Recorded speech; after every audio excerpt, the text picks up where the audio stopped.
Hey everybody, my name is Connor. I'm an English teacher and a state exam corrector. In this video, we'll be looking at a theme and issue sample answer that was written in response to part B of a comparative question that appeared in the 2013 English paper. As always, it's a great idea to read the sample answer first before watching the video. By reading the sample answer in its entirety first, you'll get a flavour of the student's writing and you'll also become more familiar with some of the main comparisons that come up in the essay. Having watched the video then, it's a good idea to take a look at the annotated PDF version of the sample answer. This will give you extra information and tips on the essay, which won't have been covered in the video. Before we get into the sample answer itself, let's take a look at the question.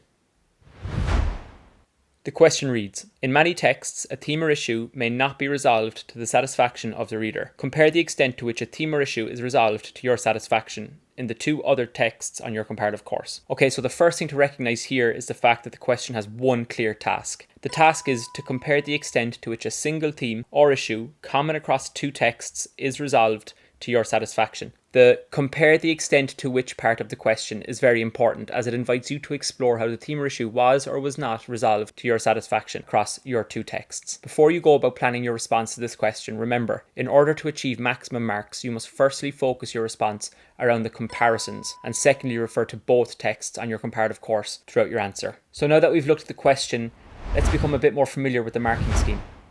So the marking scheme outlines that the corrector is to reward students who consistently compare their two remaining texts throughout their response, all while focusing on the same theme or issue that they would have discussed in response to part A of this question. So, in order to satisfy the marking scheme, students should aim to provide appropriate and accurate comparisons throughout their essay. If you manage to do this effectively, you will be rewarded with the code CTR. Remember, the more CTR codes you receive, the higher your grade will be. So we've looked at the question and we're familiar with the marking scheme, so let's jump straight into the sample answer's introduction paragraph. I was impressed with how the student mentions the theme that they've chosen to discuss throughout their essay nice and early in this intro paragraph. To make life that bit easier for the corrector, you should always clearly outline your main points nice and early in your essay, like the student has done here in green. It can prove very frustrating for the corrector when they find themselves combing through your essay for your main point. This student has opted, as you can see, to discuss the theme of hope, which I think is a very smart move given how broad the theme actually is. Choosing a broad theme like the theme of hope will afford this student with the opportunity to discuss a variety of comparisons and points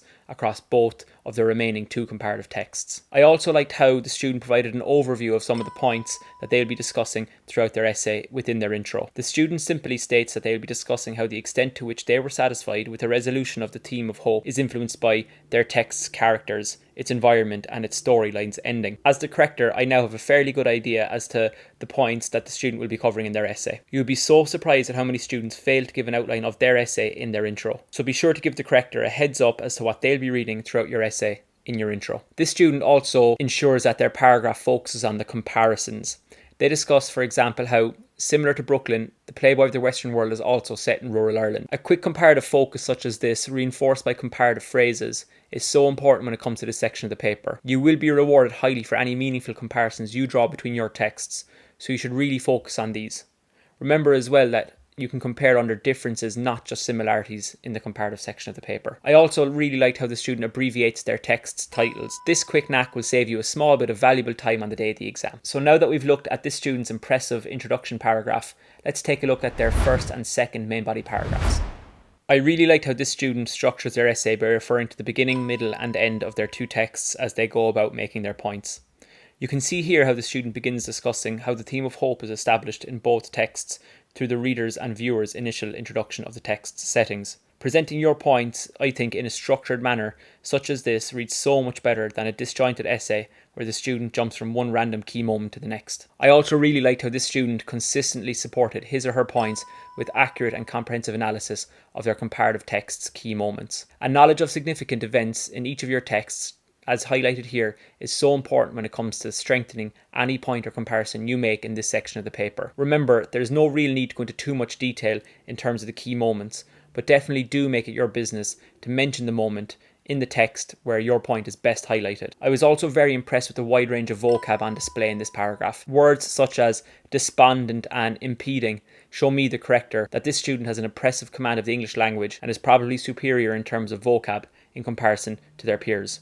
Displaying a wide range of vocab, remember, is very important when it comes to the language or the L section of the PCLM marking template. A quick tip I'd give to this student in relation to enhancing these two paragraphs would be to include more personal response. I'd have loved to have seen more personal response to the text that they've studied in light of the theme of hope. In order to provide more personal response in your own essay, try to ensure that your paragraph has a few examples of phrases such as I feel and this affected me. Those will help you on your way to providing more personal response, and in turn will help you on your way to a higher grade. The last aspect of the sample answer we're going to have a look at is the student's 5th and 6th main body paragraph, where the student explores the factors that led to them believing that the theme of hope in both texts was either resolved or not resolved to their satisfaction. The student manages to stay on task in fairness and offer a comprehensive analysis in relation to the theme of hope throughout these 2 paragraphs. This will help them when it comes to the allocation of marks for the purpose section of the PCLM marking template. I also really liked how this student again displays an ability to compare and contrast their comparative texts in light of the theme of hope throughout the essay. This reinforces the fact that they can compare their 3 texts in light of the comparative mode, which again is very important when we're allocating the codes and the marks to the section of the paper. In particular, as you can see here, the student discussed how the differing relationships evident in both texts ultimately influenced whether or not they felt as though the theme of hope was resolved to their satisfaction or not. I think this essay in general is a decent length as well, but I would have liked to have seen just a bit more personal response. I think personal response, especially in the comparative section of the paper, just brings a bit of authenticity and uniqueness to the answer. So now that we've looked at a few different sections of the sample answer, I just want to quickly reinforce some of the video's take-home points. So overall, I was pretty impressed with the comparative essay. What worked well for me was the fact that the student accurately addressed the questions tasked throughout their essay. I was particularly impressed with how this student explores, with great detail and knowledge, how the theme of hope is dealt with across their 2 texts. The level of accuracy of this student's comparisons was also a particular strength of the essay.